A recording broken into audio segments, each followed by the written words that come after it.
அனைவருக்கும் இனிய மதிய வணக்கம்.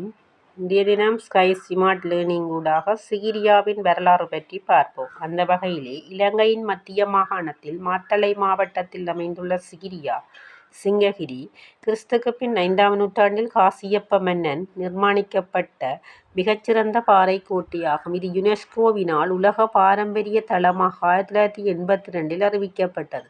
நுணுக்கமான நீர்வாவி தொழில்நுட்பம், சித்திரங்கள், கண்ணாடி சுவர் மற்றும் பிரமாண்டமான சிங்கப்பாதங்கள் ஆகியவை இதன் சிறப்பு அம்சங்களாகும். சிகிரியா வரலாற்றின் முக்கிய அம்சங்கள். பின்னணி.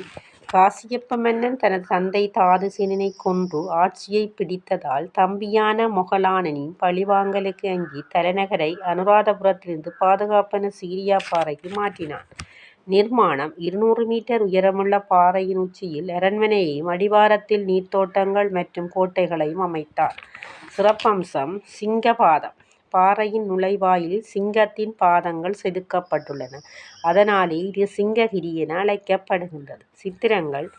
மலை குகைகளில் வரையப்பட்ட 21 பெண்கள் அடங்கிய வண்ண ஓவியங்கள் இந்தியாவின் அஜந்தா குகை ஓவியங்களை ஒத்த அழியா சித்திரக்கலையாகும்.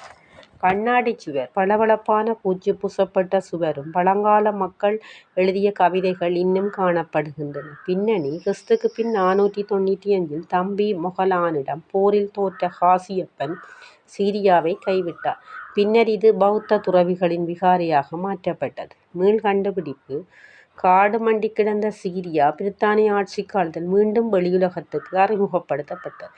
தொடர்ந்தும் இணைந்திருங்கள் அறிவியல் தகவல்களுடன் ஸ்கை ஸ்மார்ட் லேர்னிங்குடன்.